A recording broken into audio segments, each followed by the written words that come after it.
pada sore hari ini. Nah, pertama-tama saya ucapkan selamat sore dan selamat bergabung kepada yang terhormat Kak Kurnia Indah Permatasari, MSOS, selaku founder Komunitas Muda Inspiratif. Yang terhormat Kakak Rizky Kane, selaku narasumber kita untuk acara hari ini. Serta yang terhormat teman-teman peserta seminar pada hari ini yang berbahagia. Alhamdulillah, puji syukur kita panjatkan karena berkat rahmatnya kita masih bisa berkumpul bersama untuk menimba ilmu dari narasumber yang luar biasa ini. Meski harus dilaksanakan secara online, semoga kita tetap sehat selalu ya. Sebelumnya, perkenankan saya untuk membacakan susunan untuk acara untuk hari ini. Pertama, pembukaan, kedua, sambutan, ketiga, pengenalan company profil Ines, keempat, pemaparan materi oleh narasumber sekaligus sesi tanya-jawab, dan kelima, penutup. Nah, selanjutnya saya akan membacakan peraturan dalam seminar hari ini. Pertama, peserta diharapkan menggunakan nama lengkap. Kedua, peserta diharapkan untuk mematikan mikrofon selama penyampaian materi. Ketiga, peserta diharapkan untuk menghidupkan kamera dan menggunakan background jika tidak berhalangan. Lalu yang keempat, peserta yang ingin bertanya boleh banget bertanya lewat kolom chat yang sudah disediakan dengan menyebutkan nama dan pertanyaan. Kelima, peserta yang hadir diharapkan untuk mengisi link feedback pada akhir acara untuk mendapatkan e-sertifikat. Nah, terima kasih kepada media partner pada acara sore hari ini, yaitu AIB, IEH, Jago Kota, Update Seminar, dan KGMI. Serta terima kasih kepada Ines yang telah mensupport seminar pada hari ini. Nah, memasuki acara yang kedua yaitu sambutan yang akan diberikan oleh Kak Kurnia selaku founder Komunitas Muda Inspiratif. Silakan kepada Kak Kurnia, kami persilakan. Assalamualaikum warahmatullahi wabarakatuh. Selamat sore teman-teman semuanya. Puji syukur kita panjatkan kepada Tuhan Yang Maha Esa karena atas berkat rahmat dan karunia-Nya sehingga kita dapat mengikuti acara seminar pada sore hari ini dengan tema menulis puisi dalam sebuah lagu. Saya Kurnia selaku founder Komunitas Muda Inspiratif mengucapkan banyak terima kasih kepada teman-teman peserta yang telah mengikuti acara seminar pada sore hari ini. Kepada Kak Rizky Kane selaku narasumber serta teman-teman panitia yang telah menyiapkan acara hari ini dengan baik, saya mengucapkan terima kasih. Terima kasih pula kepada media support acara sore hari ini yaitu Ines serta kepada media partner yang mohon maaf tidak bisa saya sebutkan satu persatu pada kesempatan pada sore hari ini. Semoga apa yang kita dapatkan pada hari ini dapat bermanfaat bagi kita semua. Setelah acara hari ini, kami akan mengadakan berbagai seminar dengan tema-tema yang menarik yang lain. Oleh karena itu, tetap pantengin terus IG kami @komunitasmudainspiratif dan jangan lupa ikuti acara-acara kami selanjutnya. Sekian sambutan dari saya. Mohon maaf apabila ada salah kata ataupun kata-kata yang kurang berkenan. Wassalamualaikum warahmatullahi wabarakatuh. Waalaikumsalam warahmatullahi wabarakatuh. Terima kasih Kak Kurnia sudah memberikan sambutan di tengah kesibukannya. Nah, untuk acara selanjutnya yaitu pengenalan company profil Ines. Silahkan ditampilkan video dari profil Ines-nya, Kak. Iya, kebetulan nggak ada videonya, jadi saya hanya jelaskan sedikit. Oke, Assalamualaikum warahmatullahi wabarakatuh, dan selamat sore rekan-rekan semuanya. Saya sangat senang kita bisa bertemu walaupun hanya dalam media online ya. Sebelumnya saya ingin mengucapkan terima kasih banyak untuk Kak Kurnia Indah Permatasari sebagai founder Komunitas Muda Inspiratif, dan untuk narasumber kita yang terhormat Kak Rizky Kane pada sore hari ini sangat luar biasa akan memberikan materi pada sore hari ini. Perkenalkan, nama saya Ira, saya mewakili Ines Kosmetik sebagai sponsor pada sore hari ini. Saya ingin menjelaskan sedikit tentang Ines ya. Mungkin sebagian peserta ada yang belum mengenal Ines. Jadi Ines itu adalah produk kosmetik Indonesia, asli Indonesia yang diproduksi atau awal mulanya itu dari Kota Malang. Jawa Timur, tepatnya di Kota Singasari. Ines sendiri itu berdiri sejak tahun 1998 dan nggak usah khawatir menggunakan Ines karena Ines sudah terdaftar di BP POM dan sudah mendapatkan sertifikat halal dari Majelis Ulama Indonesia. Ines juga perawatannya sangat lengkap, mulai dari skincare atau perawatan kulit, makeup atau dekoratif, dan juga perawatan tubuh atau body care. Nah, Ines mempunyai misi ingin mempercantik wanita Indonesia untuk supaya kulitnya terhindar dari segala macam permasalahan kulit ya. Supaya kita terawat, jadi Ines semua perawatannya lengkap pokoknya. Nah, untuk mendapatkan Ines itu sangat mudah, bisa mengunjungi toko-toko terdekat di wilayah teman-teman semua, atau bisa berbelanja di e-commerce ya seperti Shopee, Lazada, dan lain-lain sebagainya, atau bisa mendownload langsung aplikasi My Ines di Play Store dan bisa langsung mendapatkan produk Ines di aplikasi tersebut. Ya, itu aja mungkin yang saya bisa sampaikan. Selamat mengikuti webinar kali ini. Terima kasih atas kesempatannya. Assalamualaikum warahmatullahi wabarakatuh, dan saya kembalikan ke Mbak Desi. Baik, terima kasih Kak Ira. Nah, untuk teman-teman yang tertarik akan produk Ines, bisa banget tadi sudah disebutkan sama Kak Ira, bisa beli di mana saja. Nah, selanjutnya itu akan ditampilkan CV dari Kak Rizky. Silakan ditampilkan Kak CV-nya.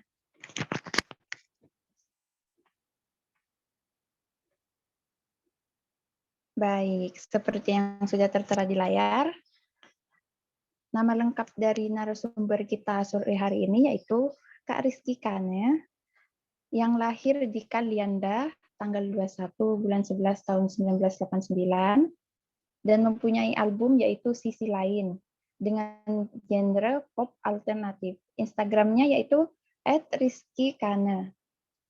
Di situ juga ada kontaknya Kak Rizky. Nah, Kak Rizky yaitu seorang musik influence.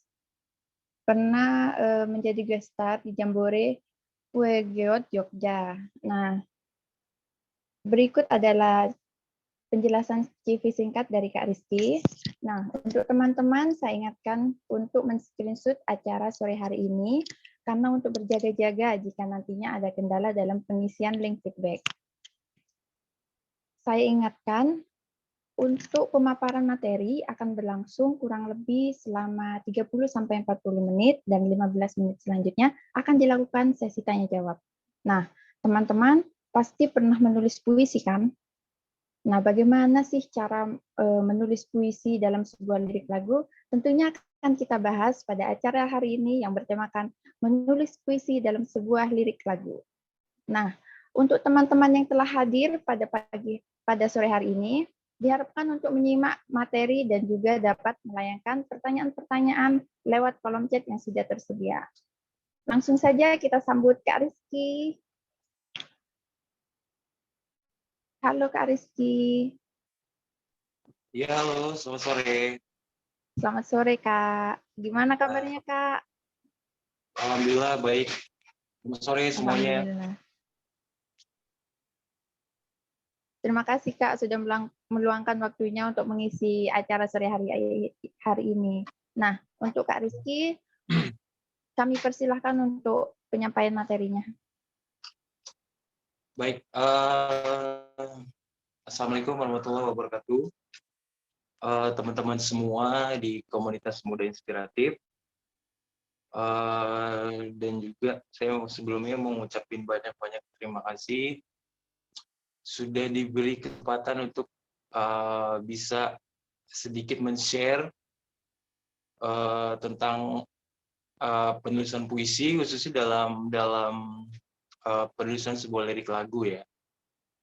Sebelumnya saya juga terima kasih juga buat Ines Kosmetik ya sebagai sponsor. Terima kasih banyak.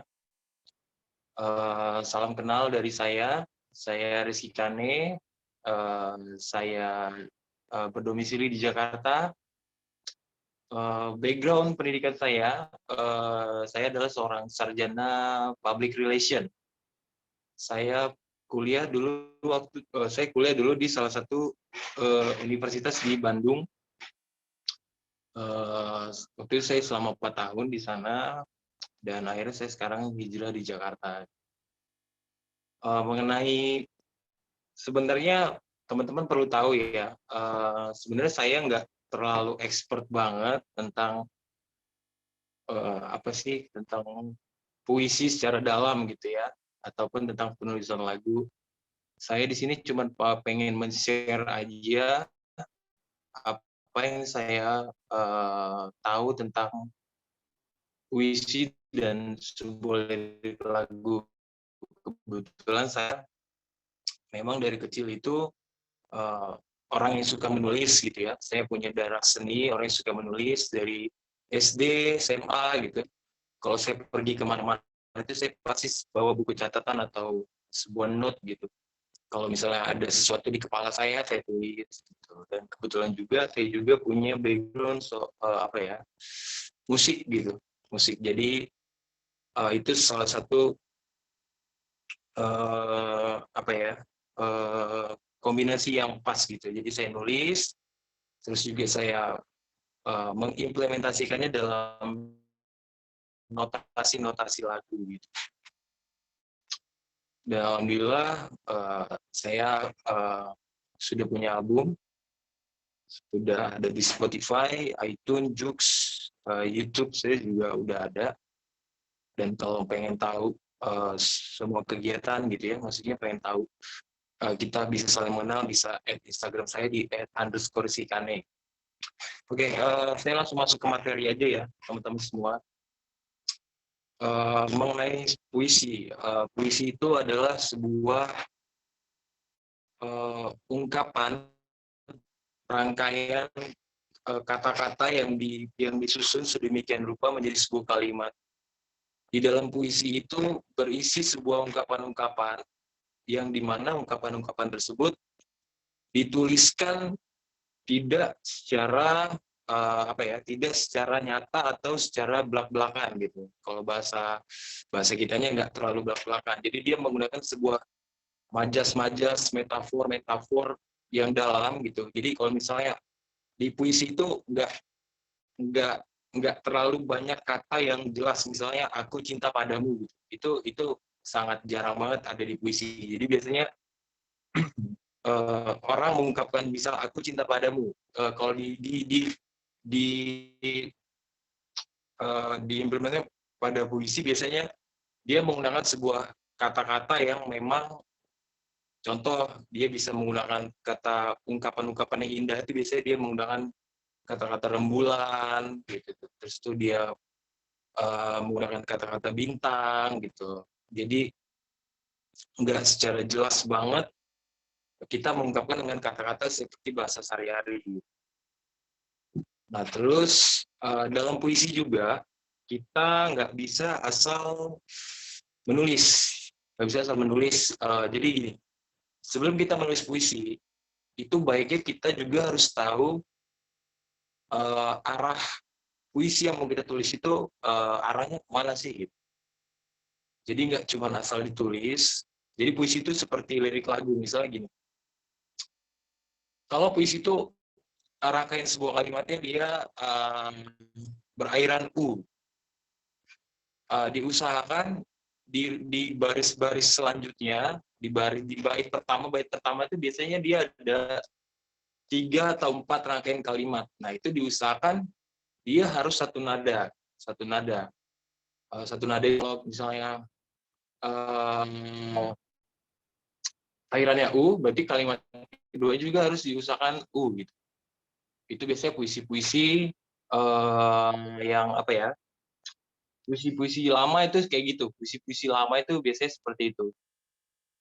Sebelumnya saya coba jelasin juga, puisi itu terbagi 3. Puisi itu ada puisi lama, terus itu puisi modern, terus ada puisi kontemporer namanya.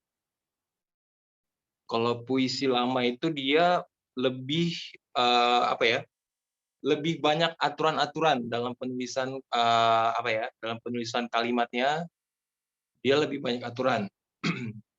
Majas-majas yang dipakai juga dia banyak aturannya. Contohnya kayak tulisan-tulisan dari penulis-penulis terkenal kayak Khalil Gibran, kayak Jalaluddin Rumi, itu biasanya dia menggunakan aturan-aturan yang baku gitu. Terus kalau puisi modern itu lebih apa ya? Mengesampingkan aturan-aturan itu. Jadi lebih si penulisnya itu bisa mengungkapkan kalimat perasaannya itu dengan tidak berpatokan dengan aturan-aturan yang ada gitu. Jadi misalnya kalau akhirannya kalimatnya U, dia nggak mesti kalimat keduanya juga U gitu. Biasanya kalau puisi modern kayak gitu. Terus kalau puisi kontemporer itu puisi-puisi yang banyak kita lihat sekarang di sosial media. Banyak banget kayak rangkaian kalimat quote-quote yang apa ya, yang agak menggelitik kalimatnya, itu sebenarnya masuk dalam puisi gitu. Biasanya ada di sosial media itu banyak kan kita temuin sebuah postingan-postingan yang apa ya, yang bisa dikategorikan sebagai kayak kalimat-kalimat galau gitu. Nah, itu biasanya dia puisi kontemporer gitu. Jadi dia lebih bebas mengekspresikan kata-katanya gitu. Nah, kalau kalian pengen coba tulis puisi, saya saranin coba aja belajar nulis aja dulu, belajar nulis aja dulu. Apa yang ada di kepala kalian, coba ditulis aja dulu gitu. Nanti setelah kalian udah bisa menulis, nanti bisa kalian review tulisan kalian ini kayak mana ya gitu. Maksudnya udah dari sisi kalimatnya apakah sudah bagus atau belum. Jadi saran saya banyak-banyakin menulis, terus banyak-banyak juga baca-baca dari penulis-penulis yang memang udah apa ya, sudah punya nama gitu. Kalau saya jujur aja, saya itu banyak terinspirasi dari Khalil Gibran, Jalaluddin Rumi, terus William Shakespeare. Spesialis saya lebih ke Khalil Gibran ya. Khalil Gibran itu jadi dia bukan seorang penulis puisi, dia adalah seorang pencerita. Seorang pencerita, jadi apapun yang dia lalui dia tulis gitu. Ya, nah, saya mengambil inspirasinya itu dari sebuah kalimat-kalimat yang dia buat gitu. Contohnya ada lagi nih. Saya mengutip dari tulisan Khalil Gibran. Saya mencintai hati dan jiwamu dari semua derita yang ditanggungnya. Saya ulangi ya. Saya mencintai hati dan jiwamu dari semua derita yang ditanggungnya. Nah, itu kalau kita tarik ke bahasa dan pemahaman kita saat ini, berarti itu adalah sebuah penerimaan seseorang yang dia menerima pasangannya itu dengan apa adanya, ikhlas, nggak peduli dia berlatar belakang apa, nggak peduli dia seperti apa bentuk fisiknya, nggak peduli dia berlatar belakang dari keluarga apa. Jadi itu adalah sebuah penerimaan dari sebuah keikhlasan gitu. Saya mencintaimu dari semua derita yang ditanggungnya. Gitu. Derita yang dimaksud itu adalah setiap manusia itu punya perjalanan, gitu. Punya perjalanan. Perjalanan itu nggak semuanya mulus. Jadi si Khalil Gibran ini yang saya tangkap adalah mencoba mencoba memberikan sebuah ketulusan, penerimaan kalau dia mencintai seseorang dan dia nggak melihat apapun yang ada di seseorang itu, dia udah tulis apa adanya aja. Kayak gitu kurang lebih ya. Jadi kita punya ungkapan, tapi kita rangkai dengan kalimat-kalimat yang dalam gitu. Nah, untuk kita memiliki library atau kumpulan-kumpulan kalimat kayak gitu, ya itu tadi kita harus benar-benar banyak-banyak baca referensi. Karena apapun yang kita buat, misal saya bermain musik gitu, saya menciptakan lagu. Apapun yang saya buat dalam lagu saya, itu adalah dari hasil dari apa yang saya dengar. Jadi saya banyak mendengarkan referensi musik, banyak mendengarkan beberapa jenis musik lokal, internasional tuh saya dengar. Nah itu nanti akan terkumpul di kepala kita gitu. terkumpul di kepala kita, dan langsung itu nanti akan mendirect kita untuk menciptakan sebuah karya yang secara nggak langsung juga itu berkiblat sama apa yang kita dengar sebelumnya gitu. Nah, begitu juga dengan menulis gitu.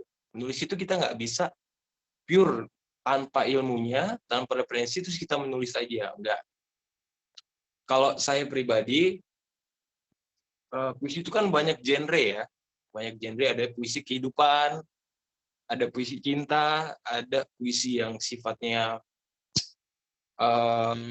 mengeluh-elukan sebuah pahlawan, ada puisi yang bercerita tentang sebuah ketidakadilan, kayak puisi-puisi apa ya, Khairul Anwar ya, itu yang saya baca sih dia banyak sekali, sedikit banyak itu berkeluh kesah tentang keadaan yang ada di kita. Kalau saya memang lebih kepada mendalami puisi cinta kalau saya, karena memang saya berusaha membuat apa yang saya bisa gitu. Jadi saya membaca semua banyak referensi, tapi saya lebih suka itu menulis puisi cinta gitu. Karena menurut saya karena saya apa ya, orangnya itu bukan nggak kritik, cuma saya orangnya lebih soft lah gitu daripada teman-teman saya yang menulis lirik atau puisi-puisi yang sifatnya keras gitu. Kalau saya enggak gitu. Saya lebih soft, saya lebih lebih apa ya? Lebih cinta banget gitu apa yang saya tulis gitu. Nah, cinta itu banyak juga yang bisa kita ungkapin. Jadi nggak akan ada habisnya kalau kita nulis tentang cinta gitu. Pasti ada aja referensinya gitu. Dan juga saran saya buat teman-teman semua yang mau coba menulis, menulis itu gini, menulis itu kalau saya pribadi itu butuh tempat yang menurut saya punya ketenangan, jadi saya bisa berpikir jernih. Nah, kalau saya nulis itu saya lebih mencari tempat-tempat yang berdekatan sama alam gitu, misal di taman, di pinggir danau gitu. Yang menurut saya itu tempatnya sejuk, tenang, terus nggak terlalu banyak orang. Karena saya orangnya memang nggak terlalu suka keramaian gitu. Saya itu kayak gitu orangnya. Jadi lebih lebih menulis itu lebih enak gitu. Lebih enak dan lebih dapat inspirasinya dibanding kita menulis cuma di kamar aja gitu. Kalau saya kayak gitu. Jadi kalau nulis di kamar sama nulis di tempat yang menurut saya tenang gitu, itu akan beda hasilnya. Dan maknanya pun akan lebih dalam kalau kita bisa menulis di tempat-tempat yang menurut kita nyaman gitu buat kita menulis gitu. Ya layaknya seperti apa ya, seniman-seniman lain lah gitu. Kayak penulis puisi, kayak pelukis, itu pasti punya treatment yang berbeda-beda gimana dia bisa mengeksplor dirinya gitu ya. Kalau saya pribadi ya itu tadi, di tempat-tempat yang menurut saya nggak terlalu ramai, yang bisa menyatu sama alam gitu. Bahkan saya pun nggak ragu gitu. Misal saya pernah sering banget gitu dari Jakarta ke Puncak Bogor gitu. Pasti pernah tahu kan ya Puncak Bogor ya. Jakarta itu sekitar 3-4 jam gitu. Saya ke sana cuma pengen nulis aja gitu. Jadi saya berangkat dari Jakarta ke Puncak Bogor dengan saya bawa buku catatan, ini buku saya, ini tulisan-tulisan saya. Itu saya ke sana hanya menulis aja gitu sampai pagi. Biasanya saya kayak gitu. Sampai pagi saya menulis, setelahnya udah saya pulang gitu. Karena saya butuh tempat-tempat yang kayak gitu gitu. Dan kebetulan juga saya dapat sebuah tawaran untuk merilis sebuah buku. Kalau udah lihat Instagram saya ada tuh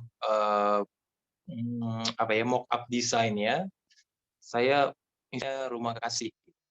Jadi isinya itu bukan sebuah cerita, bukan. Itu isinya adalah sebuah puisi-puisi, untayan-untayan, ungkapan-ungkapan, baik yang saya alami ataupun yang teman-teman saya alami gitu. Jadi saya tulis di situ gitu. Nah, kebetulan saya ada project itu, saya sedang mengerjakan itu, yang mudah-mudahan bisa dirilis tahun ini gitu. Jadi saya sedang menyelesaikan itu, makanya saya butuh tempat-tempat yang bagus gitu. Nah, buat teman-teman boleh dicoba kalau memang punya bakat buat nulis gitu ya, punya bakat buat nulis, punya jiwa seni lah gitu. Saya yakin sih tiap orang itu pasti punya jiwa seninya ya, tergantung kalian seninya kuatnya di mana gitu. Misal ada teman-teman saya yang bilang, gue nggak punya jiwa seni gitu. Nah, saya itu apa ya, nggak mungkin kalian tuh nggak punya jiwa seni gitu. Pasti ada. Seni itu kan banyak ya, seni berbicara pun itu sebuah kesenian gitu. Jadi jangan bilang kalian tuh nggak punya jiwa seni. Berbicara juga itu adalah sebuah seni gitu. Gimana kalian bisa bicara dengan baik dengan orang itu sebuah seni, ada seninya gitu, ada rules-nya gitu. Nah, kalian tinggal lihat diri kalian tuh kuatnya di mana gitu. Kalau kalian memang berniat untuk menulis, ya coba tulis, jangan ragu-ragu, tulis aja gitu. Jangan pernah berpikir tulisan kalian jelek, nggak apa-apa, tulis aja. Saya mulai aktif membawa buku kemana-mana itu dari SMP gitu. Saya nulis dari hal-hal yang menurut saya masuk akal, hal-hal yang saya temuin di jalan, saya tulis-tulis aja gitu. Dan saran saya, kita kan sekarang udah ada smartphone ya, smartphone yang kita bisa tulis di smartphone gitu, apa yang kita pikirin. Menurut saya, saya kalau nulis itu nggak melalui handphone gitu, karena beda dengan kita menggunakan buku dan kita menulis dengan tangan kita, itu beda banget gitu rasanya dibanding kita menulis dengan handphone gitu. Itu akan beda gitu. Kalau kita menulis menggunakan pulpen di sebuah kertas gitu, itu pasti kita nggak akan ada berhentinya gitu. Pasti inspirasi itu ada aja gitu. Terus gitu. Sampai tiba-tiba jadi 5 puisi atau 5 ungkapan. Nah, berangkat dari situlah saya mengimplementasikan tulisan-tulisan saya itu dalam sebuah lagu. Dalam sebuah lagu, kebetulan saya juga punya background di musik juga gitu. Dari zaman saya SMP, SMA, saya sudah main musik juga. Nah, saya implementasikan, saya miliki tulisan-tulisan saya, itu saya jadikan sebuah lagu. Nah, kalau di sini teman-teman ada yang main musik juga, menulis lirik sebuah lagu itu, gini, saya menulis puisi satu dari atas sampai bawah full gitu ya. Cuman nggak bisa diimplementasikan full kalimat puisi itu diimplementasikan langsung ke dalam sebuah lagu, nggak. Paling saya mengambil beberapa bait aja gitu, bait yang relate sama lagu yang mau saya angkat temanya gitu. Karena kalau dalam menulis lagu itu ada perbedaan gitu, ada perbedaan dengan menulis puisi gitu. Menulis puisi itu kita nggak berpatokan dengan notasi nada. Kalau di penulisan lagu kita harus berpikir gimana kalimat ini bisa menyatu dengan nada yang kita buat gitu. Dengan nada yang kita buat itu harus bisa nyatu gitu, harus bisa nge-plain gitu. Kalau nadanya enak, kalimatnya nggak enak, lagu itu akan nggak enak gitu. Itu menurut saya sih. Makanya dan untuk lagu juga kalian banyak-banyak juga dengar referensi gitu. Kalau misalnya kalian mau lirik-lirik bahasa Inggris, ya coba dengerin Coldplay, Bon Jovi, liriknya bagus-bagus. Kalau Indonesia bisa Padi, itu liriknya bagus gitu. Terus apa lagi ya? Puisi, ya itu tadi saya bilang puisi itu harus sebuah ungkapan gitu. Jangan ragu untuk mengungkapkan perasaan kalian, apa yang ada di pikiran kalian lewat tulisan gitu di dalam lagu. Karena gini, ada impact positif loh, ada impact positif kalau kita suka menulis ya. Impact positifnya itu kalau kita orangnya pendiam, contoh kita nggak introvert gitu ya, maksudnya kita nggak terlalu percaya kalau kita mau cerita sama orang lain. Akhirnya beban itu ada di kepala dan dada kita gitu. Jadi itu akan jadi sebuah apa ya, beban gitu buat kita. Wah, mau cerita ke siapa ya gitu, nggak bisa. Kalau kalian bisa menulis dan mau coba menulis, nah itu adalah apa ya, sebuah opsi gitu. Jadi kalian nggak pengen cerita sama orang, ya udah tulis aja. Contohnya kayak buku-buku diary lah ya, kalau cewek kayak gitu. Jadi biasanya kan kalau cewek itu ada buku-buku diary. Kalau saya bukan buku diary, cuma saya menulis dengan kalimat-kalimat yang menurut saya bagus gitu. Terus sebentar.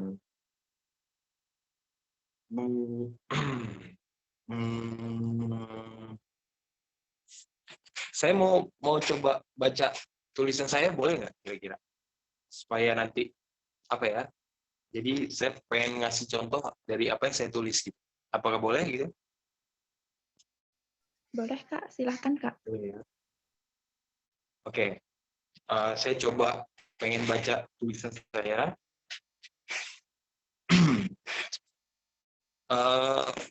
Ini title-nya atau judulnya Tak Perlu Sembunyi. Coba saya bacain ya. Judulnya Tak Perlu Sembunyi. Kau tak perlu sembunyi di tempat kau berlari. Kau sudah menjadi burung yang melepaskan diri dan bebas.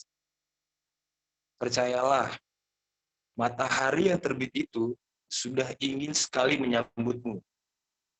Terjagalah, bangunlah, dan berdirilah. Meski tangis dan darah pernah kau tumpahkan karena hilafmu, tapi yakinlah, dunia ini masih menyimpan tawa untukmu. Bangunlah, tuangkanlah air itu dalam gelasmu.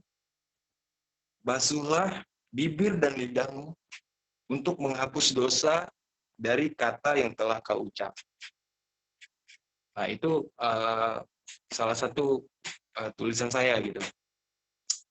Jadi ini maksud dari tulisan ini, kalau saya pribadi, jadi kalian kalau misalnya punya sebuah kesalahan besar dalam hidup yang pernah kalian lakuin gitu, kalian nggak perlu terpuruk, nggak perlu menyesali, nggak perlu berlarut-larut gitu. Ya udah gitu. Yang sudah jadikan pelajaran, kehilafan yang pernah kita lakukan jadikan pelajaran. Nggak perlu sembunyi, dunia ini masih luas dan menyediakan untukmu yang menunggu gitu. Jadi jangan berlarut dalam kesedihan. Kurang lebih kayak gitu sih. Mungkin itu aja yang bisa saya share ya buat teman-teman. Mungkin kalau ada yang mau tanya, boleh ya. Waktunya udah habis ya, Mbak Desi ya. Kurang sisa 10 menitan lagi Kak. Mungkin ada tambahan lagi dari Kak Rizky. Apa? Masih berapa menit lagi? Kurang sekitar 10 menitan lagi. Mungkin ada tambahan dari Kak Rizky. Oke, saya coba bacain lagi pertanyaan. Ya, saya coba baca Kak. Lagi ya. Oke.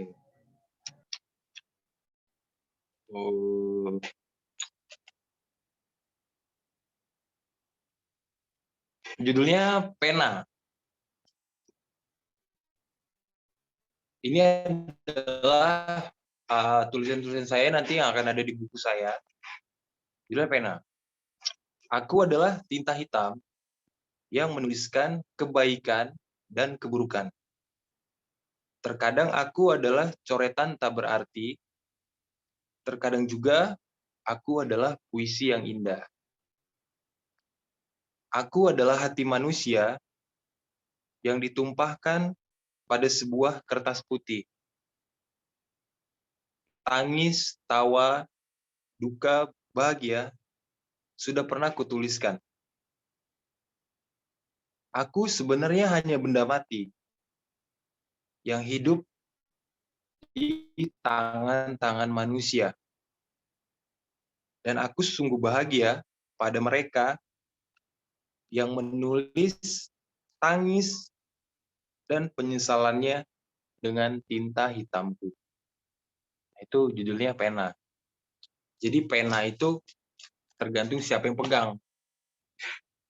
Jadi ya kalau kita lagi bagus suasana hatinya akan bagus juga tulisannya gitu. Kalau kita lagi merasa sedih, tulisan yang kita buat juga pasti akan sedih juga gitu. Jadi apa yang kita tulis, apa yang keluar dari hati kita gitu. Terus tulisan puisi atau ya puisi perhatikan juga diksi-diksinya, terus tuh majas-majasnya, metafornya itu kalian harus benar-benar belajar tentang hal itu. Contoh metafor itu adalah nih, kayak tulisan saya, aku adalah hati manusia yang ditumpahkan di kertas putih. Nah itu adalah sebuah metafor. Aku adalah hati manusia yang ditumpahkan pada sebuah kertas putih. Nah itu adalah sebuah kalimat metafor. Jadi bukan kalimat yang aku adalah pena, pena ini digunakan oleh kalian untuk menulis. Nah itu bukan begitu, ungkapan-ungkapan itu bukan kayak gitu. Nah itu adalah sebuah majas. Nah kalau diksi-diksi itu adalah pilihan-pilihan kalimat yang saling bertautan dengan kalimat lainnya. Kalau saya pribadi, kalau saya nulis, itu pasti di ujungnya saya berikan ketegasan dari paragraf-paragraf sebelumnya.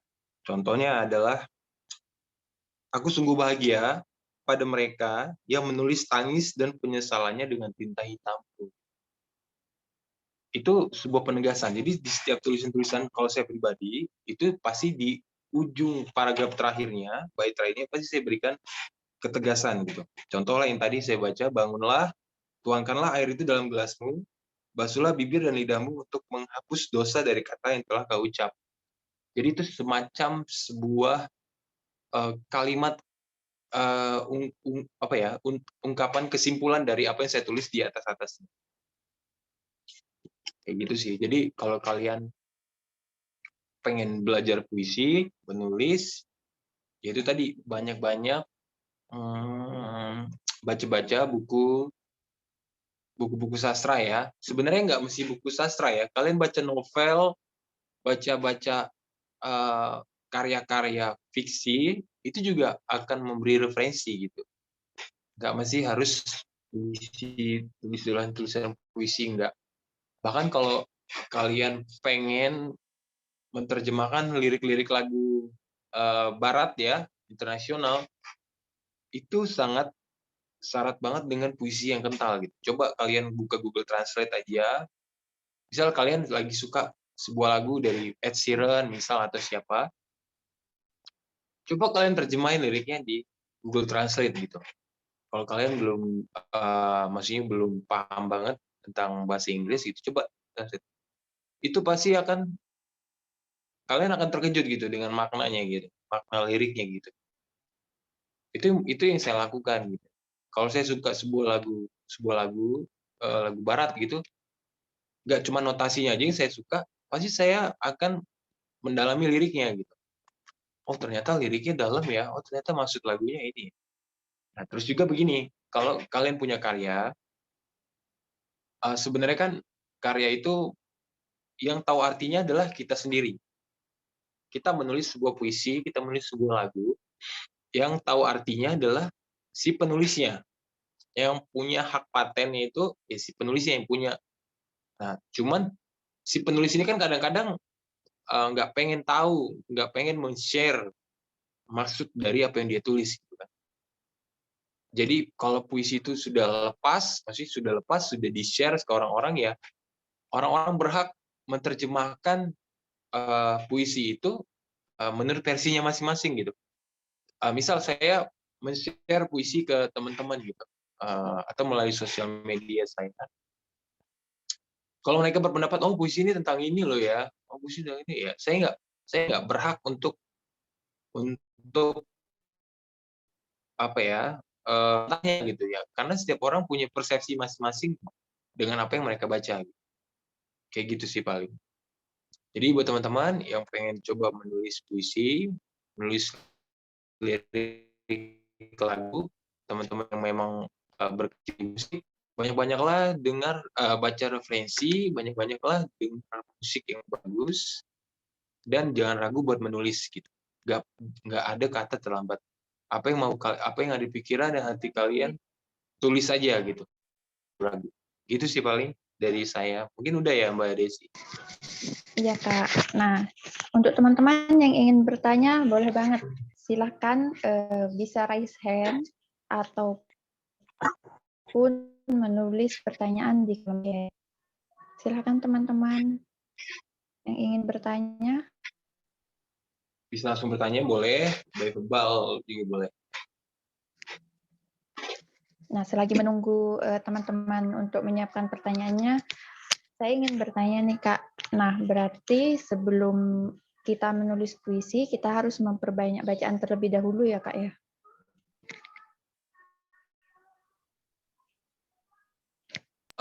Yang seperti saya bilang tadi, kita buat itu adalah hasil dari apa yang kita baca, hasil dari apa yang kita dengar. Jadi kalau kita nggak punya referensi, kita menulis apa? Gitu. Kita menulis penggunaan itu seperti apa? Gitu. Jadi banyak-banyak membaca, banyak-banyak mencoba gitu untuk menulis. Itu aja. Itu yang saya lakukan dulu. Gitu. Jadi saya dulu punya buku Khalil Gibran itu lengkap. Bukunya saya lengkap dari yang besar sampai yang kecil. Itu saya ada semua buku gitu. Itu saya baca. Itu sih. Lalu itu gimana kalau misalnya kita itu sudah cukup sering membaca buku-buku, tapi sulit untuk mengungkapkan apa yang kita pikirkan. Nah, mungkin Kak Rizky ada tips nih agar mudah untuk menuangkan ide-ide yang ada dalam pikiran kita. Biasanya kalau dalam kayak gitu, kalian harus dalam suasana tertentu dulu. Jadi misalnya ada boosternya ya, saya gitu deh. Misal kamu lagi diputusin pacar, pasti sedih kan ya? Diputusin pacar nggak jelas, gitu, pasti sedih kan? Nah, terus kalian mau nulis, kalian bingung nulis gitu. Saran saya sih, kalian sambil dengar lagu, dengar musik yang memang relate sama yang kalian alami gitu. Nah, itu akan jadi penggerak buat kalian nulis. Biasanya sih kayak gitu. Ini dengan lagu yang seperti yang gue alami gitu. Biasanya itu akan jadi booster, penggerak buat kita coba nulis. Dan cari tempat yang sunyi, yang sendiri. Karena kan gini, kita tuh kadang kan malu ya. Kalau kita menulis, itu malu kan. Kalau dilihat orang tuh malu kan. Nah, ya udah, jadi kalian pergilah kemana gitu, ke tempat, ke taman atau ke apa, yang kalian nggak kenal siapa-siapa, ya kalian bebas buat nulis apa aja. Itu sih, Bang. Kalau saya kayak gitu. Oke, terima kasih Kak tipsnya. Nah, untuk teman-teman, ayo jangan malu-malu yuk. Yang mau bertanya, boleh banget. Mungkin mau bertanya langsung kepada Kak Rizky, boleh bisa raise hand atau langsung menghidupkan mikrofonnya. Mungkin langsung mikrofon aja ya. Jadi biar kita bisa langsung berinteraksi aja. Iya. Mungkin Kak Putri Indah Lestari mungkin mau bertanya? Atau Kak Kurnia sendiri mau bertanya, Kak?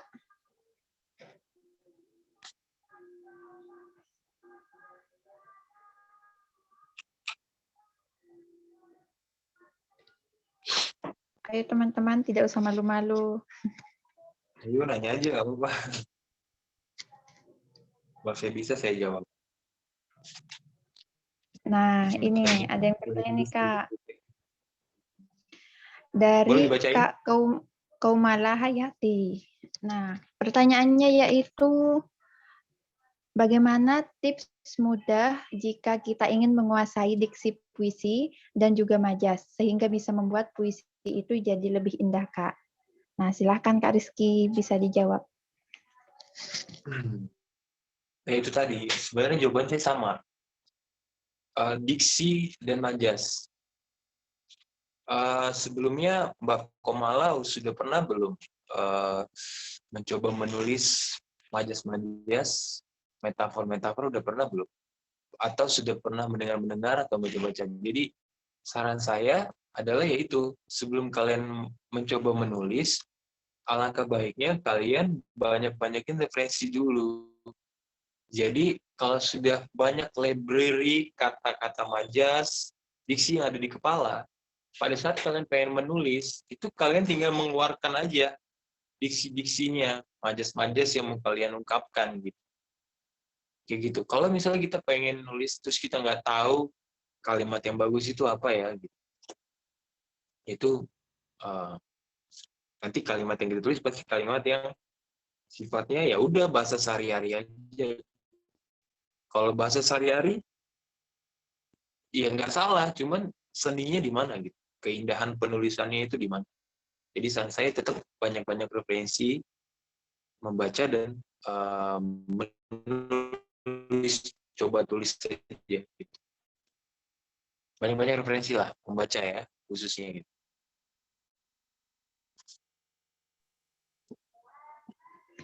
Ada lagi? Oke. Apakah ada feedback dari Kak Kaumala?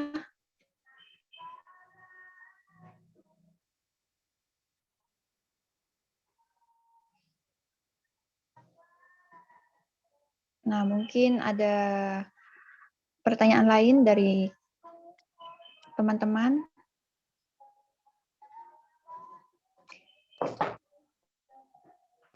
Mungkin Kak Nilu, Kak Muhammad Sahil, Kak Kadek Ayumi mungkin mau bertanya. Kak Indi bisa bertanya juga.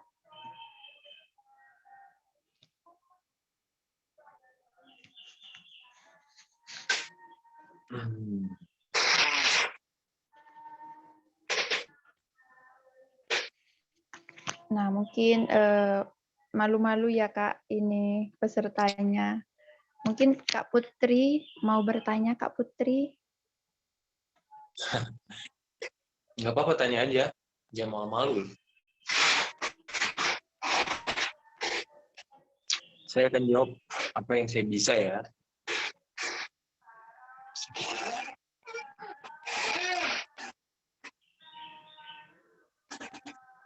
Ini saya coba kasih majas ungkapan ya. Contoh ya, untuk Mbak Komala tadi ya. Mbak Komala ya namanya ya? Iya, Kak. Contohnya adalah, aku adalah sayap tak bertulang yang mencoba terbang dan melayang. Aku ulangin ya, aku adalah sayap tak bertulang yang mencoba terbang dan melayang. Sayap tak bertulang. Kalau kita tarik ke pemikiran, mana mungkin sayap tak bertulang bisa terbang. Nah, itulah sebuah ungkapan gitu. Sebuah ungkapan ketidakmungkinan yang diungkapkan lewat sebuah kalimat. Jadi misal kamu suka sama orang, cuman kamu nggak bisa dapetin itu orang gitu. Berarti itu kan nggak mungkin kan? Sudah tidak mungkin. Atau kamu suka sama pacarnya orang, itu sudah nggak mungkin. Nah, kalau ditarik ke bahasa puisinya kayak gitu, aku adalah sayap tak bertulang yang mencoba terbang dan melayang. Kalau sayap nggak ada tulangnya nggak bisa terbang. Ya itu satu hal ketidakmungkinan. Nah itu diungkapkan lewat puisi dengan kata-kata seperti itu. Itu contohnya gitu. Itu. Mbak Komala. Iya, itu contohnya ya Mbak Komala. Nah ini ada pertanyaan dari Kak Indi. Nah, Kak Indi mau bertanya langsung ke Kak Rizky atau mau dibacakan saja?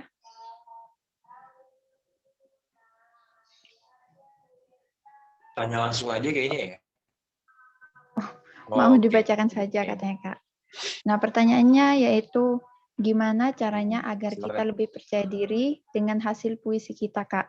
Karena aku sering bikin puisi tapi gak pernah dipublish. Padahal sering yang bilang bagus. Nah, silakan Kak Rizky.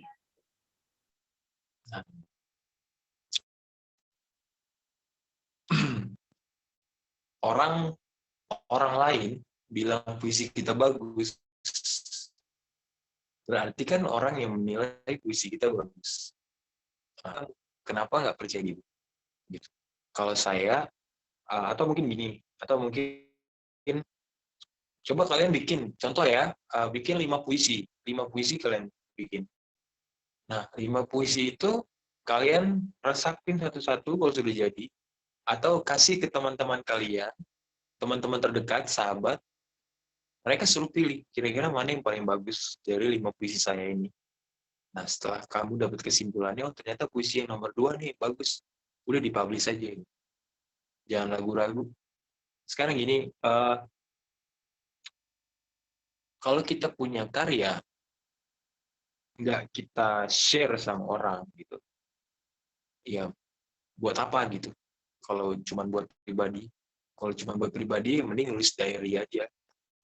Sekarang gini, karya yang saya mau coba kasih pesan ya. Saya pernah tulis puisi dan lagu, dan tiba-tiba ada yang DM saya, dan dia merasa puisi dan lagu saya itu berimpact baik dengan dia gitu. Dengan misal dia lagi terpuruk, terus dia baca puisi saya, secara nggak langsung dia jadi terbakar semangatnya untuk bangkit gitu.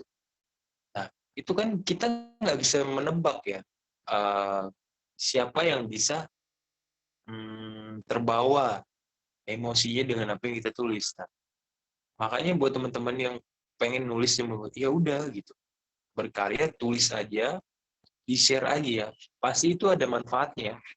Entah bukan buat kita, pasti buat orang lain gitu. Oh ternyata ini tulisannya bagus ya. Kan pasti kalian pernah lah membaca sebuah quote mungkin ya. Oh iya ya, ternyata begini ya, ternyata begini ya. Jadi langsung kita timbul semangat gitu, hanya karena membaca gitu. Nah, kalau kalian nggak percaya diri buat men-share-nya gitu, ya gimana gitu. Kalian harus bisa memberikan impact positif dengan karya kalian. Jadi ya udah publish aja dan dipilih mana yang menurut kalian paling bagus. Gitu.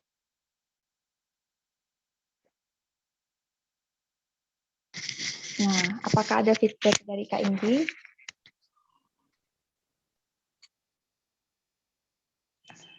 Oke, terima kasih banyak katanya Kak. Nah, selanjutnya ada Kak Yuswandi yang raise hand nih Kak. Nah, Kak Yuswandi bisa bertanya Selamat langsung. sore. Iya, terima kasih Mbak Desi. Saya mau tanya langsung sama Kak Rizky Kane. Selamat sore Kak Rizky. Halo Mas. Sore Mas.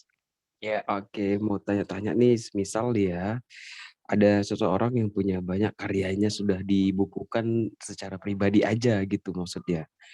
Nah, untuk karya yang model gini-ginian ini selain untuk ya mungkin kalau dulu-dulu ya saya lihat kejadian pribadi ya, karya gini-ginian itu cuma dikasih untuk orang sekitar, kayak misalnya waktu masih pacaran, kasih ke pacarnya untuk ungkapan sesuatu hal gitu ya. Nah, mungkin karya-karya yang dulu sudah pernah disampaikan ke orang-orang sekitarnya itu udah dibukukan. Dalam artian ditulis, ada buku khusus gitu ya untuk tuangan karyanya itu, mulai dari remajanya, mulai pacarannya, atau mungkin nanti setelah menikahnya begitu. Nah, jadi pertanyaan itu dampaknya nanti ini bisakah dia satu lagi, maksudnya kalau dari pendapat orang-orang sekitar sih dampaknya maksudnya komentarnya bagus gitu, tapi ya walaupun begitu ya tetap ya si yang punya karya tadi tetap ada rasa khawatir, ragu, juga masih agak malu untuk mengungkapkannya. Nah, jadi katakanlah sorry. Jadi katakanlah misalnya ada satu kesempatan itu karyanya baiknya diapain gitu, Mas? Kalau adakah mungkin yang dengan karya itu dampaknya bisa membuat jadi populer atau juga dalam bentuk web misalnya dibuat atau apa ya sih cocoknya gimana gitu sarannya. Oke, terima kasih Kak Rizky. Mohon sarannya. Kalau saran saya, kalau Mas punya banyak karya puisi dan terus bingung mau diapain, sekarang kan banyak platform-platform di website itu banyak ya, yang dimana kita bisa mengsubmit karya-karya kita. Coba cari deh, kalau nggak salah ada waktu itu. Jadi dia sebuah platform website, jadi dia kita bisa bebas upload karya puisi kita. Gitu. Nah, kalau saran saya buat Masnya tadi, kalau memang pengen apa ya, biar nggak ragu-ragu, sekarang kan Mas harus percaya diri dulu kalau karya Mas itu bagus. Terus setelah itu siapkan materi promosinya gitu. Kalau memang pengen dipublish gitu. Apa sih materi promosinya itu? Yang pertama, siapin dulu platformnya, sosial medianya, terus itu. Kan gini, pasti Mas pernah lihat Instagram atau Twitter yang isinya adalah kumpulan-kumpulan puisi aja. Pasti pernah kan? Jadi dia khusus Instagram yang menuliskan puisi-puisi aja. Nah, Mas bisa coba bikin seperti itu. Jadi Mas coba bikin konten, penggalan-penggalan puisinya ditulis di gambar konten itu, diupload, terus dikasih watermark nama Masnya sendiri. Kayak gitu.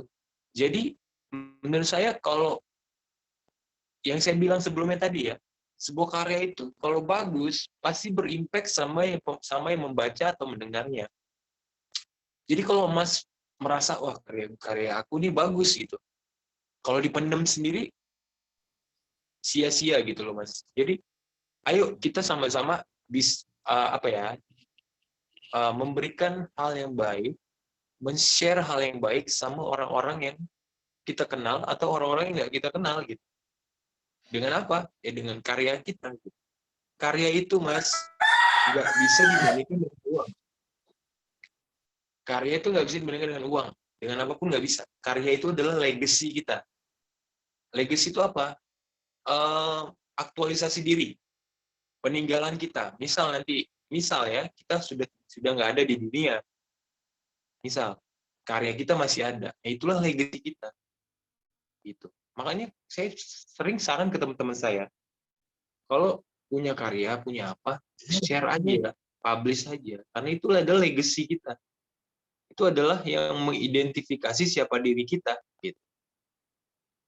Nah, kalau misalnya Mas punya jiwa penulis seni, pengen dikenal banyak orang, ya mulai melakukan branding untuk hal itu. Gitu. Jangan ragu-ragu. Mulai melakukan branding, personal branding di sosial media. Saya adalah seorang penulis. Ini adalah karya-karya saya.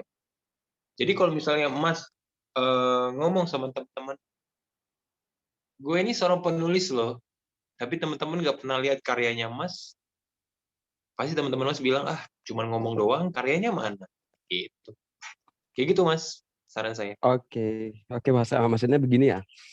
Dengan karya-karya yang sudah dibukukan tadi kan mungkin ada beberapa yang udah pernah dipublish dalam bentuk misalnya di koran lokal gitu dan beberapa kali ya sempat dimuat gitu ya. Dan untuk yang dipublish itu sendiri di koran lokal kan lumayan ya dapat uang saku waktu masa itu ya. Dan terus ya mungkin ya kalau saya pikir dalam artian entah antara kurang percaya diri dan entah kurang puas mungkin ya. Maksudnya ini karya mau diapain lagi sih gitu. Maksudnya cocoknya maksudnya sebesar apa ya bisanya gitu. Tadi kalau dibilang di situs-situs tertentu ya ada beberapa memang ada macam misalnya diperlombakan untuk dijadikan sebuah buku gitu. Tapi memang nggak dapat juara 1, 2, 3 tapi termasuk dalam daftar buku itu gitu. Nah, Oke. jadi mungkin itu udah beberapa hal yang udah pernah gitu kan. Ya, jadi impact-nya lagi mungkin dampaknya yang lebih besar lagi ada enggak ya kira-kira kalau cuma sampai segitu aja sih mungkin udah Kalau saran pernah saya, gitu. Ya, Mas coba bikin buku. oke. Coba bikin Menulis buku. buku gitu ya. Iya, dari tulisan-tulisan Mas yang udah ada itu dikumpulkan, disusun Ya. lagi, dijadikan sebuah buku. Heeh. Nanti Berarti cari penerbit juga Mas, lagi ya perlu ya. domisili di mana ya? Ya, gimana? Mas domisili di mana ya? Medan. Domisilinya di mana? Medan. Medan. Coba cari penerbit-penerbit Yes. yang di Medan. Coba cari Oh, iya sih penerbit-penerbit banyak lokal sih, di Medan. bener. Mas bawa draftnya ke mereka, tawarkan. Syukur, alhamdulillah kalau mereka tertarik. Kalau enggak, ya rilis sendiri aja. Kenapa enggak? Sekarang semua bisa kita lakukan sendiri, gitu. Iya. Dan untuk promosi kita sekarang sudah terbuka luas media sosial buat promosi. Tinggal gimana nanti Mas mengemas brandingnya. Iya, oke. Saran saya sih, kalau saran saya Mas ya, kalau dengan karya yang Mas bilang tadi udah banyak dan dari dulu Mas sudah dimuat di koran, itu sebuah prestasi menurut saya ya, sebuah prestasi, sebuah keberanian gitu. Nah sekarang apalagi yang bisa dilakukan, ya udah berarti gini loh, achievement-nya sebuah musisi yaitu adalah sebuah album, karya lagu. Achievement-nya sebuah penulis adalah sebuah buku. Nah, Mas sudah punya tulisan yang banyak, tapi belum mencapai achievement tingginya. Apa? Ya itu tadi buku. Ya saran saya coba bikin buku. Oke, Deng, bagus. Oke, Deng, bagus. Kayaknya memang harus saya coba ini ya. Oke, terima kasih banyak Mbak Mas Rizky Kane dan Mbak Moderator Desi. Saya diri aja, Mas. Oke, saya sip. juga awalnya begitu. Oke. Awalnya coba tulis-tulis, saya kasih ke teman-teman. Terus itu ada penerbit lokal, bukan penerbit besar sih, penerbit lokal tertarik sama apa yang saya tulis. Akhirnya dia coba, gimana coba kita bikin buku aja. Oh ya udah kalau gitu, saya minta waktu beberapa bulan untuk menyelesaikan beberapa halaman, nanti draftnya saya kasih gitu buat dicetak gitu. Ya itu peluang kan kita nggak tahu Mas dari mana aja gitu. Yang penting kita berusaha dulu. Oke, terima kasih Mas Rizky dan Mbak Desi. Ya, sama-sama. Selamat sore, assalamualaikum. Waalaikumsalam. Nah, semoga sukses ke depannya ya Kak Yuswandi, bisa tuh diikuti saran-saran yang telah diberikan oleh Kak Rizky. Nah, selanjutnya ada yang resen lagi, Kak Muhammad Sahil. Silakan Kak Muhammad Sahil bisa bertanya langsung kepada Kak Rizky. Oke Kak Desi, saya ingin bertanya ke Kak Rizky. Halo. Ya, halo. Kak ingin bertanya bagaimana membuat puisi itu menarik kepada orang yang suka puisi dan bagaimana membuat puisi, kan ada yang orang yang suka berpikir, ada yang dari membaca dulu ya kayak. Nah, itu gimana orang itu membaca puisi itu kepada orang yang disukai itu menarik perhatian dari yang membuat kita puisi langsung, tapi nggak harus baca dulu, jadi dari berpikir logika gitu, jadi supaya orang tuh menarik isinya tapi dengan kata-kata sendiri Kak gitu. Terus boleh Kak buat puisi itu boleh kata-kata berbelit atau tidak Kak? Makasih Kak itu.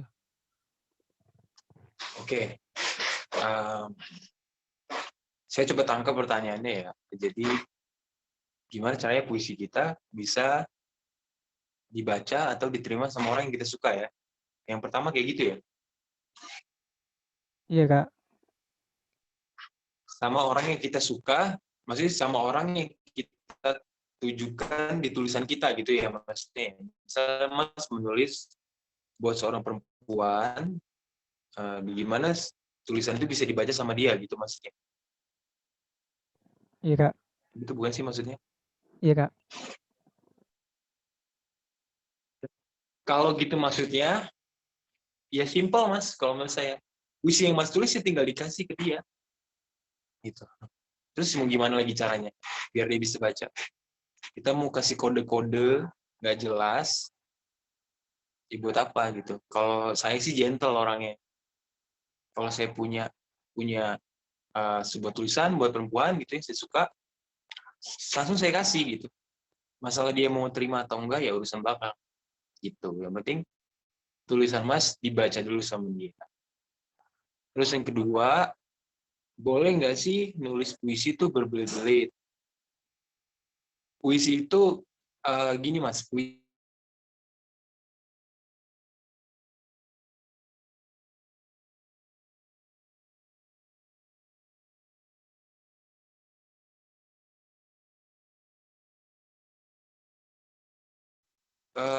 nggak terlalu banyak tulisan, tapi padat, singkat, dan jelas. Jadi saran saya kalau mau bikin sebuah puisi, jangan seperti menulis sebuah paragraf cerita gitu. Karena gini, kalau orang nggak punya basic membaca, nggak suka membaca, dia ngelihat tulisan yang banyak aja dia udah males mau baca. Apalagi ya dia nggak punya niat buat baca gitu. Jadi saran saya, pilihlah kalimat-kalimat yang pendek tapi tegas maknanya. Jadi dia mau membacanya daripada kita menulis satu paragraf full dari atas sampai bawah seperti cerita, itu bukan puisi lagi jatuhnya Mas.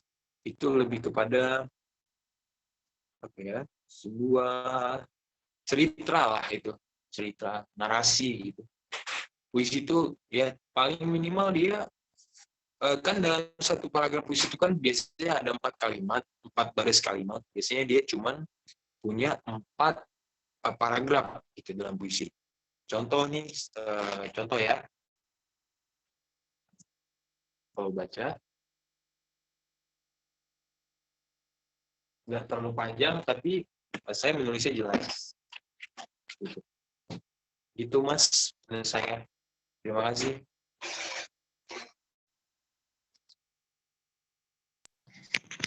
Oke, apa ada feedback Kak Muhammad Sahil? Ya Kak, terima kasih Kak Rizky sama Mbak Desi udah kasih Sama-sama tahu Kak. infonya ya Kak. Sama-sama, semangat ya Kak. Semangat untuk Kak Sahil. Oke, nah pertanyaan dari Kak Muhammad Sahil itu menutup acara untuk sore hari ini Kak. Nah, sebelum kita tutup, teman-teman bisa on cam dulu yuk, karena akan difoto atau di screenshot oleh Kak Sita sebagai kenang-kenangan acara sore hari ini. Yuk di on cam dulu yuk teman-teman. Yang belum pakai kerudung boleh pakai dulu, boleh sisiran terlebih dahulu. Nah, yuk on cam dulu yuk.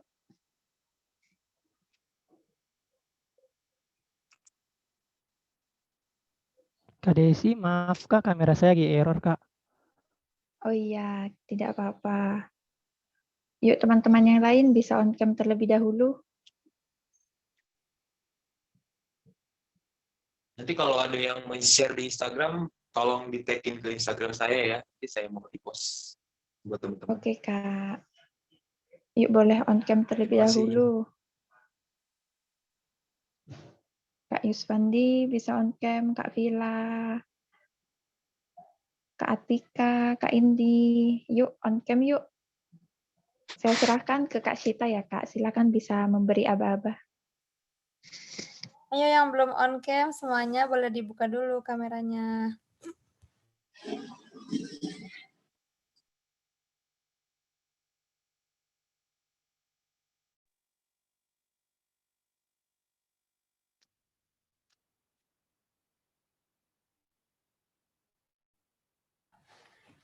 Aku foto ya di hitungan ketiga. 1, 2, 3.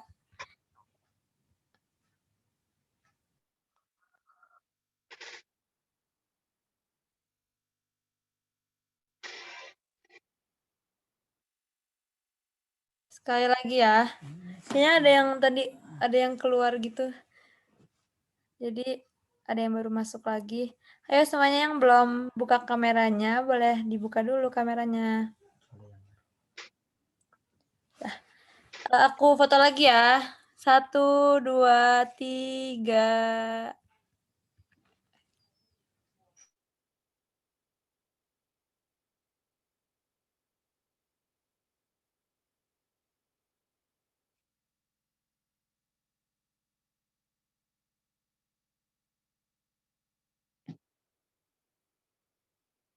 Udah cukup kayaknya, Kak.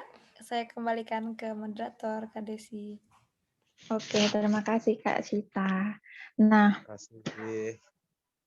alhamdulillah acara rangkaian hari ini sudah terlaksana dengan cukup baik. Kita sudah mendapatkan materi yang luar biasa dari Kak Rizky Kane. Nah, terima kasih kami ucapkan kepada Kak Rizky Kane selaku narasumber yang telah berbagi ilmu yang luar biasa. Terima kasih juga kepada teman-teman peserta. Ya, mohon maaf kalau banyak kekurangan, banyak hal yang masih saya belum tahu. Saya cuma share apa yang saya tahu aja, mungkin bisa bermanfaat ya. Makasih. Iya, nah terima kasih juga kepada teman-teman peserta seminar online sore hari ini yang telah antusias menyimak dan bertanya. Terima kasih juga kepada media partner dan juga terima kasih kepada Ines yang telah mensupport seminar acara pada sore hari ini.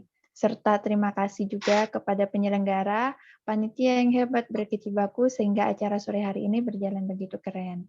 Nah, untuk link feedback sudah diberikan di kolom chat ya. Jadi silahkan bisa mengisi link feedback terlebih dahulu.